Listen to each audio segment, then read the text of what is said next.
They declared humanity extinct. Then a Terran warship answered their broadcast. The ruins of Earth sat quiet under a pale sun. Grass had grown over the broken cities. Trees pushed up through cracked roads. Birds nested in towers that once held millions of people. It had been 300 years since the last human voice was heard from this world.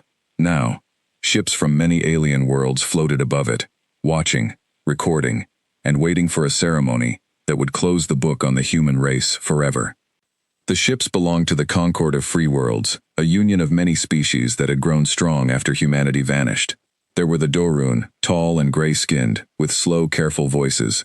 There were the Sivrani, small insect-like beings who moved in groups and spoke in clicks, translated by machines. And there were the Corveth, tall and thin, with pale blue skin and large black eyes, known across the galaxy for their long memory and their love of history. It was a Corveth ship, the Concord vessel Silent Chronicle, that led the fleet today. Aboard the Silent Chronicle stood Archivist Commander Dovin Kell. He was Corveth, old by his people's standards, with skin that had faded from blue to a pale gray over his many years of service.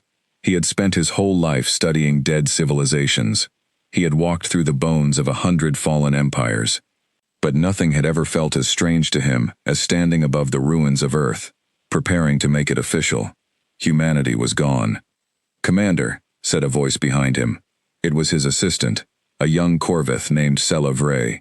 She held a datapad close to her chest, the way she always did when she was nervous. "The ceremony fleet has arrived. The Concord Council representatives are ready. They are asking if we should proceed with the final broadcast before the declaration." Dovin turned from the window. Below them, Earth turned slowly, blue and green and brown, beautiful and empty. "Yes," he said, "we must follow the old law, even if it is only a formality now. 300 years, and no answer has ever come. But the law says we must try one more time before we close the file." The final broadcast was an old tradition, older than the Concord itself. Whenever a species was believed extinct, before it could be declared so in official records, one final signal had to be sent into space, calling out in every language the species had used, asking if anyone remained. It was a small kindness built into a cold and practical law. Most of the time, nothing answered. Silence was expected. Silence was, sadly, almost always the truth. "Send it," Dovin said. Sela nodded and moved to the communication station. She entered the old human codes, the ones translated centuries ago from recovered human records. The message was simple. It would go out in English, in Mandarin, in Spanish, in Arabic, in Hindi, and a dozen other human languages, repeating over and over across every frequency humans were ever known to use. "This is the Concord of Free Worlds," Sela said, reading the words as they went out. "We call to any surviving members of the human species. If you can hear this message, respond. If no response is received within the standard waiting period, the human species will be formally declared extinct, and all human territory will be opened for Concord settlement." The message went out into the dark. Dovin watched the stars, feeling the old ache he always felt at moments like this. He believed in his work. He believed history should be recorded honestly, that species should not be forgotten, even when they were gone. But there was something heavy about being the one who said the final words. Something heavy about closing a door that could never be opened again. They waited. It was standard to wait one full day before proceeding with the declaration ceremony. Dovin used the time to review the reports his teams had gathered from the surface. Old libraries, partly preserved, broken machines that once thought and spoke, photographs of children playing in parks that no longer existed. He had read reports like this many times, for many dead species. It never got easier. 22 hours into the waiting period, an alarm broke the quiet of the bridge.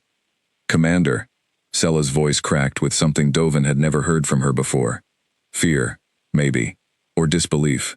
"We have a response. We have a response to the final broadcast." Dovin felt his hearts. Corveth had too, skip in his chest. "That is not possible. Confirm the source." "I am confirming, sir. The signal is coming from outside the system. It is using the same encoding we sent. It is answering in English." Sela's hands moved fast over her console, her eyes wide. "Sir, the signal identifies itself as the Terran strike vessel Last Light. It says," She stopped, swallowed, and continued. It says, "This is Captain Elena Marsh, of the Terran Defense Fleet. We hear you. Do not proceed with any declaration. Humanity is not extinct. We are coming." For a long moment, no one on the bridge spoke. The only sound was the soft hum of the ship's systems and the far-off beeping of instruments still processing the impossible message. "Play it again," Dovin said quietly. "Confirm this is not an old recording. Confirm this is not a trick from another species trying to disrupt the ceremony." Sella worked quickly, running every check she knew. The signal was fresh, not a repeated broadcast. The encryption patterns matched no known Concord technology, and no historical human system either. It was something new, something that had grown and changed since the old records were made. Whoever sent it had built their own systems in the years since humanity was believed to have died out. "Sir," Sella said, her voice trembling now, not with fear but with something like wonder. "The signal is real, and it is close, very close. Whatever sent it will reach system range within the hour." News moved fast through the Concord fleet. Within minutes, every captain, every ambassador, every scientist watching the ceremony from their ships knew what had happened. The old law, the one nobody expected to matter anymore, had done exactly what it was built to do. It had found a survivor. Except this was not one survivor. A Terran strike vessel was not the ship of a lone person hiding in the dark. It was a warship. A warship meant an organized force. A warship meant a fleet. A warship meant humanity. Once thought completely gone, had not just survived. It had built something. Dovin ordered every non-essential ship to hold position, and every weapon system to remain powered down. He knew the danger of frightening a species that had just proven it was not dead. He also knew, deep in his long Corvette memory, that the last time anyone in the Concord had actually fought humanity, in the final days before their supposed extinction, the cost had been terrible on both sides. "Commander," said one of the council representatives, a Dorun elder named Bren Athel, arriving on the bridge with 2 guards close behind him. "This changes everything. If this is real, the entire settlement plan collapses. Half the systems the Concord has colonized in the last century were human territory. If humans are still alive, then those systems were never ours to take," Dovin said simply. Bren's gray face tightened. "You understand what you are saying. Wars have started over less." "I understand history," Dovin answered. "And I understand that the truth does not change because it is inconvenient." The bridge fell silent again as the sensors began picking up something new. A shape, growing larger on the long-range scans, approaching from beyond the edge of the system. It was not one ship. It was 3. And leading them, larger than anything the Concord fleet had ever built, was a vessel unlike any design in their records. Sharp, dark, built for war. Its hull marked with a symbol none of them had ever seen. A circle, wrapped in a single unbroken line, like a promise that would not break. "That is the last light," Sella whispered, staring at the screen. "That is the ship that answered us." Dovin Kell stood very still, watching the human warship grow larger on the screen, feeling 300 years of history shift beneath his feet. He had spent his life writing the story of species that no longer existed. For the first time in longer than he could remember, he did not know how this story would end. "Open a channel," he said at last. "Let us speak with the captain of the last light. Let us hear, from her own mouth, where humanity has been all this time, and why they chose to stay silent for 300 years. The channel opened. Static crackled, then cleared, and a voice came through, calm, steady, and very human. "Concord Fleet," the voice said. "This is Captain Elena Marsh. You called us extinct. You were wrong. Stand by. We have a great deal to talk about." On the bridge of the Silent Chronicle, no one moved. Below them, Earth continued its slow, silent turn, as if it, too, was waiting to hear what would happen next. The channel stayed open, but for a long moment, neither side spoke. Dovin Kell stood at the center of the bridge, his old eyes fixed on the screen where the human warship grew closer with every passing second. He had waited his whole career for a moment like this, and now that it had arrived, he did not know what to say first. "Captain Marsh," he finally said, keeping his voice as calm as he could manage, "I am Archivist Commander Dovin Kell, of the Concord vessel Silent Chronicle. On behalf of the Concord of Free Worlds, I welcome you. and I apologize for the broadcast that brought you here. We believed, in good faith, that your species no longer existed. There was a pause before the reply came. When it did, the voice was firm but not unkind. Apology noted, Commander, but I think you understand why we're not exactly in a trusting mood. 300 years is a long time to be written off as dead. It is, Dovin agreed. May I ask, respectfully, where humanity has been all this time? Our records end with the collapse. After that, there is nothing. No signals, no ships, no survivors found on any human world. We searched, Captain. For decades we searched. Another pause, longer this time. Then, you searched the wrong places, because we made sure you would. Stand by, Commander. I'm bringing my ship in system, and I'll explain everything in person. Some things are better said face to face. The human warship, the Last Light, closed the distance with a speed that made the Concorde sensor operators nervous. It did not slow the way ships were expected to slow near a foreign fleet. It came in fast, confident, and only eased its pace once it was well inside weapons range of the entire Concorde ceremony fleet. A calculated show of trust and strength at the same time. Dovin noted this. A species that was truly afraid would have stayed far away. A species that was truly weak could not have afforded the gesture. The ship itself was a marvel. Long and dark, its hull plated in something that drank in light rather than reflecting it. The Last Light bristled with weapon ports that the Concorde scanners struggled to properly identify. It was not built for elegance. It was built to survive. Every line of it spoke of a people who had spent centuries preparing for a fight they hoped would never come, but were ready for regardless. A smaller shuttle detached from the Last Light and made its way toward the Silent Chronicle. Dovin ordered his crew to prepare a proper welcome, though proper, for a species none of them had ever met in person, was difficult to plan. In the end, he simply ordered an open landing bay, no weapons visible, and himself standing at the front to greet whoever stepped out.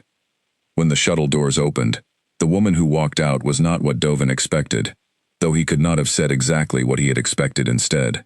She was of medium height, with short dark hair streaked gray at the temples, and she wore a simple gray uniform with no excess decoration, just a name patch that read Marsh and a small circular pin, the same broken circle symbol painted on the hull of her ship. Her eyes moved across the bay quickly, taking in every detail, every guard, every exit.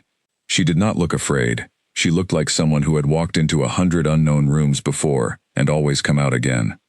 Archivist Commander Kell, she said, extending a hand in the old human gesture of greeting.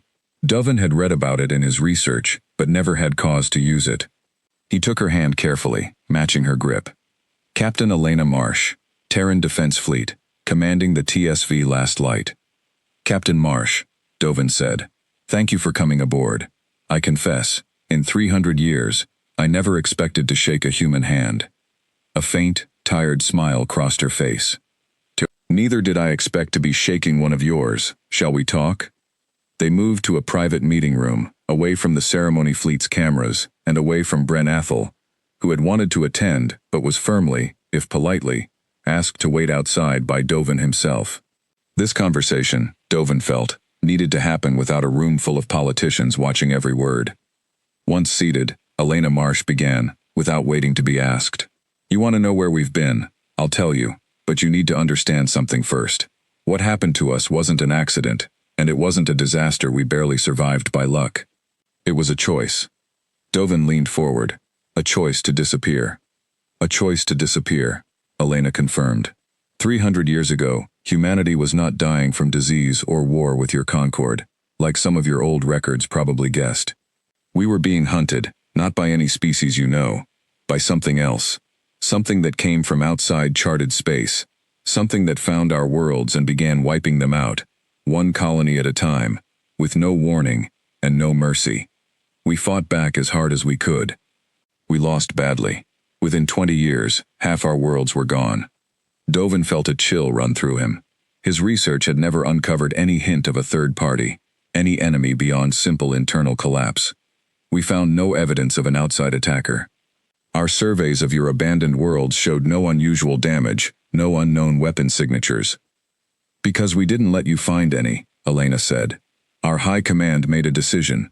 If this enemy could find and destroy every human world it detected, then the only way to survive as a species was to stop being detectable. We evacuated everyone we could to a handful of hidden systems we made sure had no traceable connection to old human space. We destroyed our own colony's broadcasting equipment before we left, so nothing could be traced back. We let the rest of the galaxy believe we had simply died out from our own mistakes. It was easier for everyone, including you, to believe a peaceful lie than to go looking for the thing that had really killed us. Dovin sat back, processing this. It was a staggering claim, an entire species faking its own extinction to hide from an enemy powerful enough to force such a drastic choice. But everything about the last light, its unfamiliar technology, its aggressive design, its obvious age and wear from long use, supported the idea that humanity had spent 3 centuries preparing for war, not living in peace. And this enemy, Dovin asked carefully, is it still out there? Elena's jaw tightened. We don't know. We haven't had confirmed contact with it in over a century. Some of our researchers think it moved on, hunting something else in a different part of the galaxy. Others think it's still watching, waiting for us to make ourselves visible again. That's actually part of why I'm here, Commander. Your final broadcast wasn't sent quietly. It went out on old wideband frequencies, the same ones our enemy used to track us the first time. When my ship picked it up, I had 2 choices: ignore it and stay hidden, or respond and risk exposing what's left of humanity to whatever might still be listening. You chose to respond, Dovin said quietly. I chose to respond, Elena said, because staying hidden forever isn't living, Commander. It's just a slower kind of dying. My people have rebuilt in the dark for 300 years. We have ships, we have colonies. We have more than the Concord probably ever guessed possible. But we're tired of being ghosts. When I heard your broadcast, calling us extinct, declaring our worlds open for taking, I made a choice for all of humanity, whether they agreed with it yet or not. I decided it was time the galaxy learned we were still here. Dovin studied her face for a long moment, searching for any hint of a lie, and finding none. There is something else you should know, Captain. The Concord did not simply mourn your disappearance and move on gently. Over the last century, many of your former worlds, systems your people once called home, were settled by Concord colonies. Entire cities of Dorun, Sevrani, and Corveth families now live where human cities once stood. I do not know how your people will feel learning this. For the first time since she had stepped off her shuttle, Elena Marsh looked truly shaken. Her hands, resting on the table, curled slowly into fists. How many worlds? 41, Dovin said. Perhaps more, that we have not yet confirmed as originally human. Elena closed her eyes briefly. When she opened them, her voice was quieter, but somehow harder. Then we have a much bigger conversation ahead of us than I thought, Commander. Because my people did not survive 300 years of hiding, just to come home and find strangers living in our houses. Outside the meeting room, unseen by either of them, Bren Athel stood near a viewport, watching the human warship through the glass, his gray face unreadable, his mind already turning toward the 41 worlds his own Dorun people had helped settle, worlds he now understood, with a cold and sinking certainty, might not belong to the Concord after all. Word of the meeting spread through the Concord fleet faster than Dovin could control. By the time he and Captain Marsh returned to the main bridge, every ambassador, captain, and officer in the ceremony fleet already knew the basic shape of the truth. Humanity had not gone extinct. Humanity had hidden, rebuilt, and returned, and the worlds the Concord had spent a century settling might not have been empty when they arrived. Bren Athel was waiting when they returned, and he did not bother hiding his anger. Commander Kell, he said, stepping forward before Dovin could speak, I must object to any further private discussions. This is a matter for the full council, not for you and a stranger alone in a room. The council will hear everything, Dovin said evenly.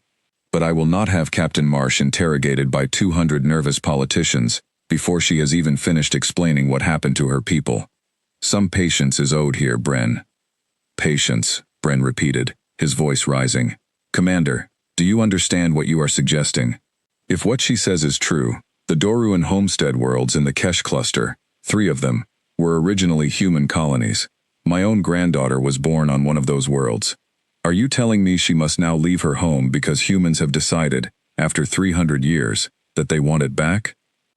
Elena Marsh's voice cut through the tension, calm but unmistakably firm. Nobody said anything about forcing anyone out of their homes, Ambassador.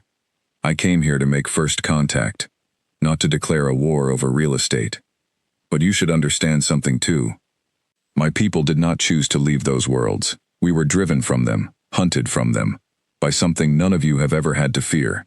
We do not intend to simply forget that, and we do not intend to pretend it never happened, just because it is inconvenient for your settlers.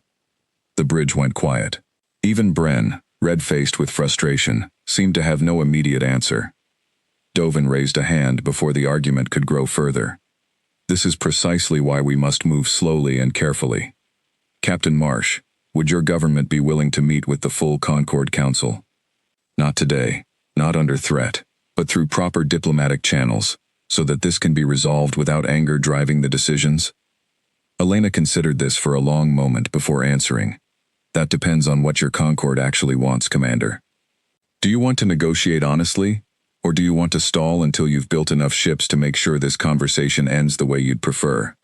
I cannot promise the intentions of every Concord member, Dovin admitted, but I can promise mine. I did not spend my life studying the deaths of civilizations to help cause another one. Something in his tone seemed to reach her. Elena nodded slowly. All right, I'll bring this back to the Terran Council. But you should know, Commander, they're going to want proof of good faith before they agree to anything.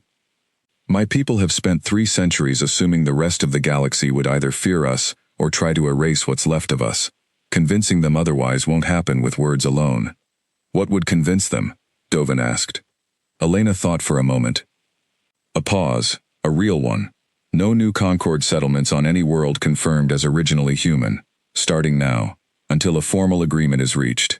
And access, supervised, but real access, for our people to visit and document what has happened to our old world since we left. My government will want to know exactly what they're walking back into before they decide how hard to push for it. Bren opened his mouth to object again, but Dovin spoke first.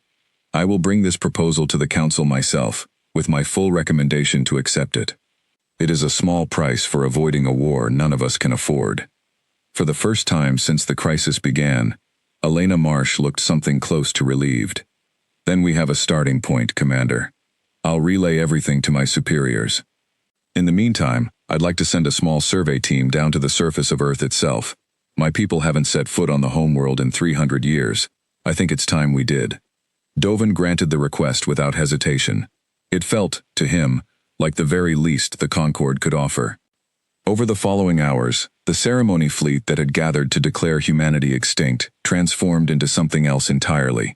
A tense, careful, historic first contact between 2 peoples who had once shared a galaxy and were now trying to learn how to share it again. Concord scientists and human officers exchanged basic data, verifying each other's claims.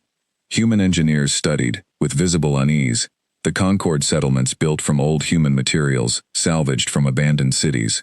Concord historians, Dovin among them, pored over what fragments of true human history Elena's crew was willing to share, filling in 300 years of gaps that had haunted every serious scholar of the old collapse. It was during this exchange that Dovin learned the deeper truth of what had happened to humanity in hiding. Cut off from the wider galaxy, unable to trade freely or reveal their location, human engineers and scientists had been forced to solve problems the rest of the galaxy had never needed to solve. Their ships were built for stealth and endurance rather than comfort. Their weapons were built assuming they would always be outnumbered. Their societies, spread across a small handful of hidden systems, had grown fiercely self-reliant, disciplined, and, Dovin suspected, deeply weary of living in constant readiness for a war that might never fully end. You built an entire civilization to survive one threat, Dovin said to Elena during one of their many long conversations aboard the Silent Chronicle. Do you know if it's truly gone, the thing that hunted you? Elena's expression darkened slightly.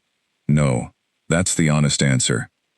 We haven't seen direct evidence of it in over a century, but we've also spent that century staying as quiet as possible, which makes it hard to know if it simply lost interest, or if it's still out there, patient, waiting for us to get comfortable again. She paused. That's part of why I answered your broadcast, Commander. even knowing the risk. If it is still out there, hiding forever was never going to save us in the long run. We need allies. We need a galaxy that knows we exist, so that if the threat returns, we are not facing it alone. Dovin understood then the true weight of the choice Elena Marsh had made. She had not simply revealed humanity out of pride or a desire to reclaim old worlds. She had made a calculated gamble, trading centuries of careful secrecy for the possibility of real support, real alliance, against an enemy the rest of the galaxy did not even know existed. Then let us hope, Dovin said quietly, that the Concord proves worthy of that gamble. It was a hope that would be tested sooner than either of them expected. Even as the survey team prepared to descend to Earth's surface, and even as Dovin drafted his recommendation for the Council, a very different kind of message was already moving quietly through certain corners of the Concord fleet, one that had nothing to do with diplomacy, and everything to do with fear. Not every Concord official was willing to simply give back what had already been claimed, and not every ambassador in the fleet believed that the return of humanity was good news at all. 3 days after the last light first answered the Concord's broadcast, the human survey team returned from the surface of Earth, carrying data that would later be studied by historians on both sides for generations. They had walked through the ruins of old cities, collected samples, and recorded images of a homeworld their people had not seen in 3 centuries. Elena Marsh watched the footage in silence, her officers standing quietly behind her, none of them speaking as images of overgrown streets and empty towers filled the screen. It was in the middle of this quiet moment that the first attack came. An alarm tore through the silent chronicle. Dovin rushed to the bridge to find Sella already at her station, her hands moving fast across the controls, her face pale. "Commander, we have unauthorized weapons fire. A Concord vessel just fired on the last light." Dovin's twin hearts pounded. "Which ship?" "The Doruan cruiser Iron Resolve," Sella said. "It broke formation 4 minutes ago. It did not respond to hails. It has fired twice on the human warship's shield array." On the main screen, Dovin watched the last light bank hard, its shields flaring bright as it absorbed the second hit. Then, with a speed that startled everyone on the bridge, the human ship rotated and returned fire, not at the Iron Resolve's hull, but with a precision strike that disabled its engines in a single, controlled burst. It was not a killing blow. It was a warning, delivered with the kind of accuracy that spoke of centuries of hard-earned combat experience.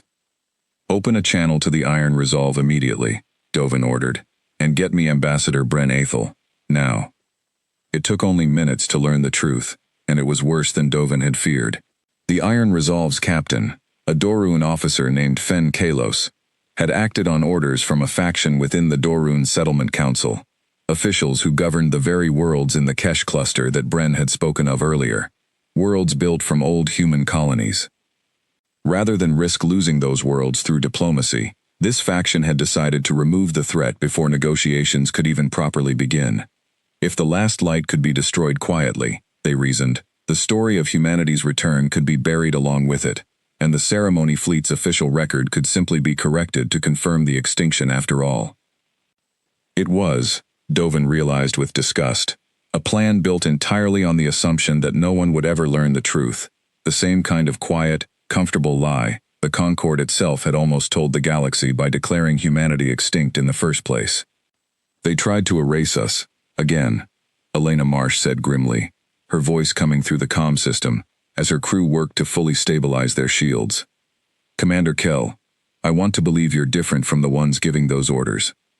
But you should know, my ship's automated defense protocols are one hair away from treating this entire fleet as hostile. If one more shot is fired at the last light, I won't be able to promise a measured response." "Understood, Captain," Dovin said. "Please, hold your position. I will handle this myself." Dovin ordered his own ship's crew to move the Silent Chronicle directly between the Iron Resolve and the last light, a bold and dangerous move that placed his own vessel in the path of any further hostility.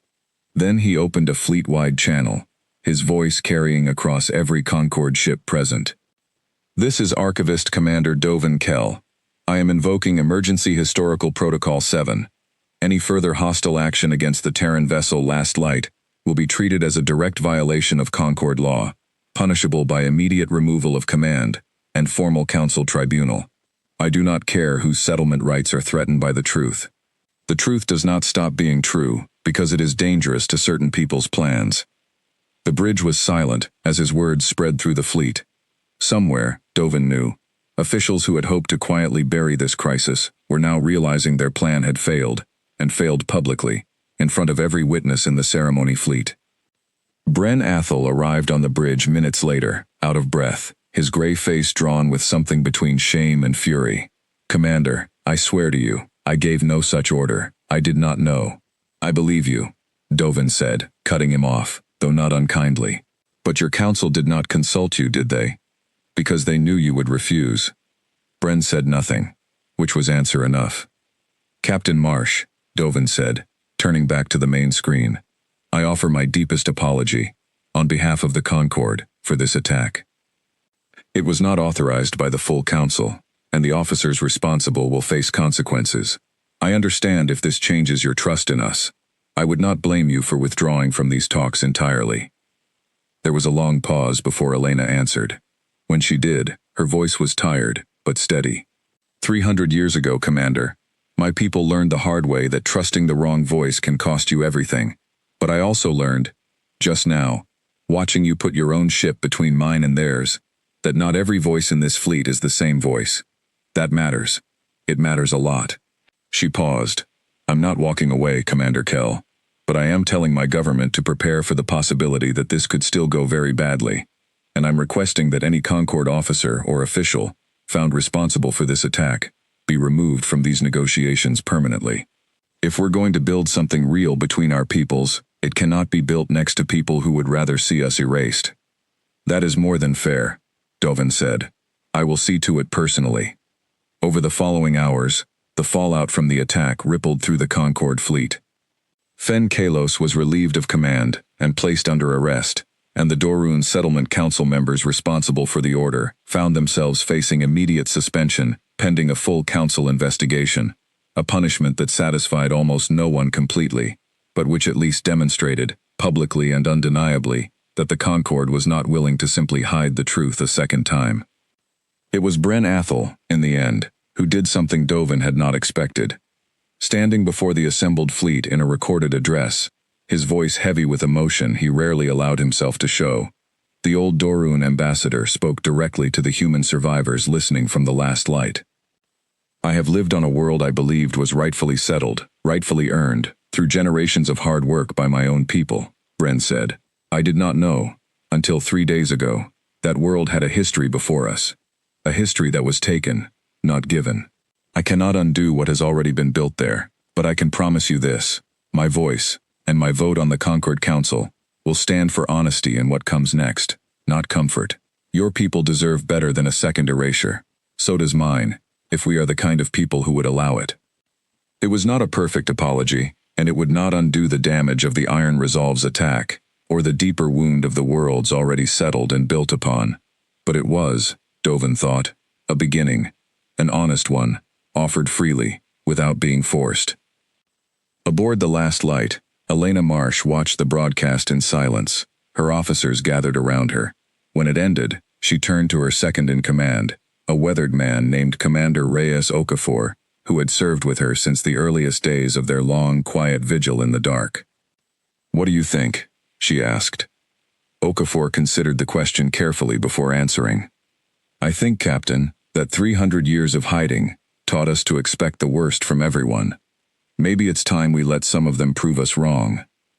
Elena looked out at the stars, at the ceremony fleet still holding position around them, at the pale blue shape of Earth turning slowly below.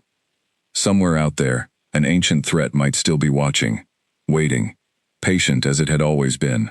But for the first time in 300 years, humanity was no longer facing that possibility entirely alone.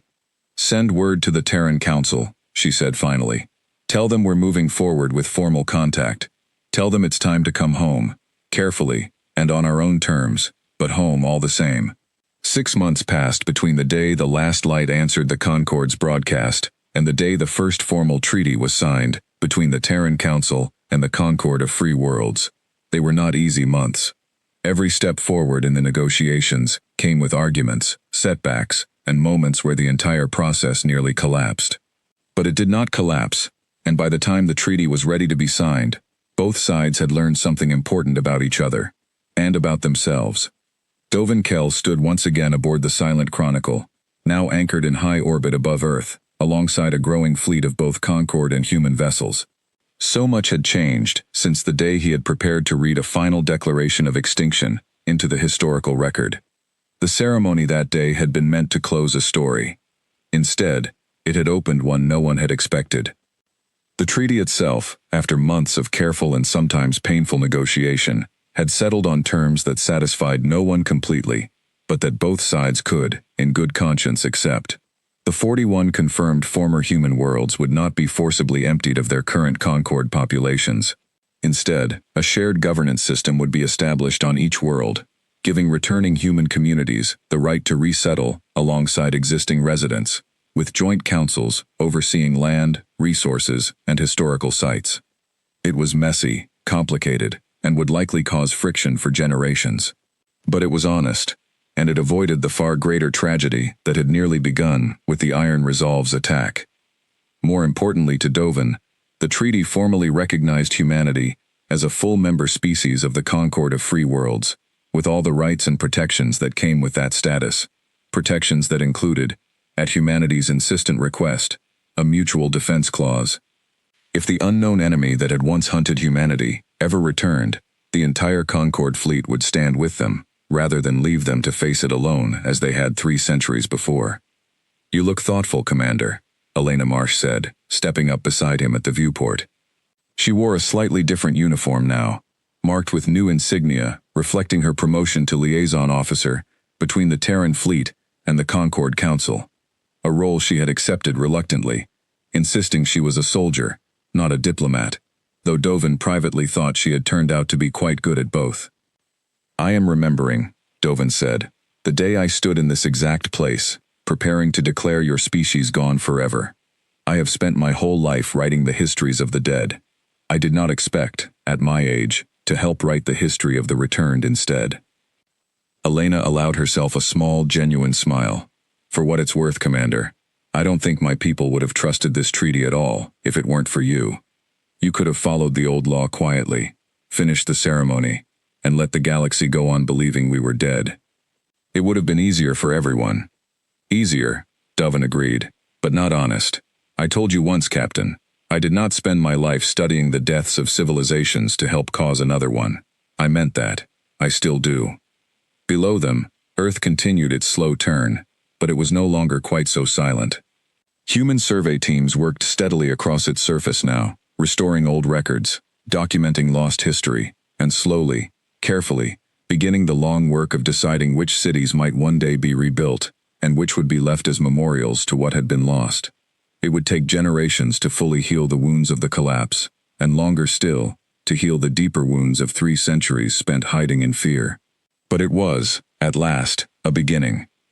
The signing ceremony itself took place not in the sterile halls of the Concord Council chambers, but on the surface of Earth, in the ruins of what had once been a great human city, now cleared and prepared for the occasion.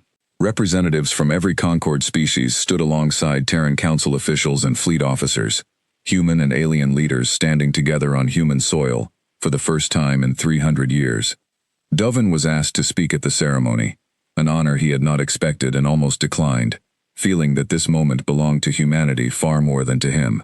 But Elena had insisted, telling him privately that the story of humanity's return could not be properly told without the story of the one Concord officer who had refused to let a comfortable lie become permanent truth.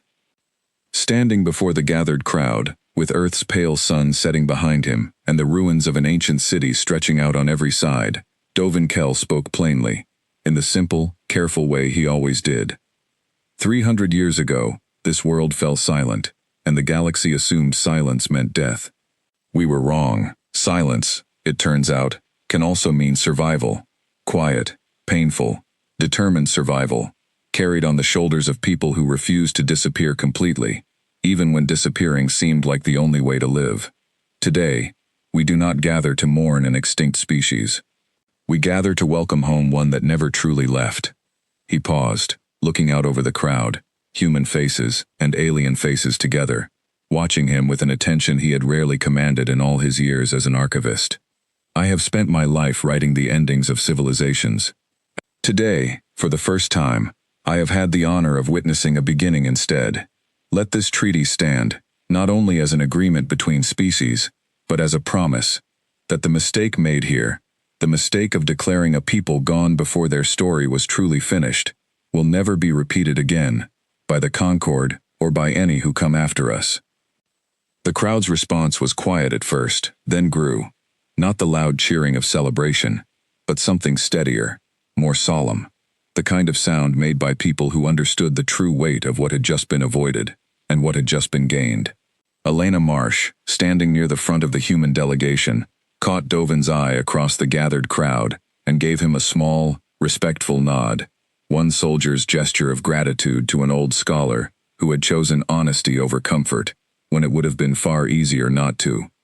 Far above the ceremony, in high orbit, the last light held its position within a fleet that was no longer entirely alien to it, its dark hull catching the last light of Earth's setting sun. Somewhere beyond the edge of the system, the old threat that had once hunted humanity into hiding might still exist, might still be watching, patient, as it always had been. But for the first time in 300 years, humanity would not face that possibility alone in the dark. They had been declared extinct. They had answered anyway, and on a quiet ceremony fleet that had gathered to close humanity's story forever, a Terran warship had instead opened a new one, not the story of a species that had died, but of one that had endured, rebuilt, and finally, after 3 long centuries, come home.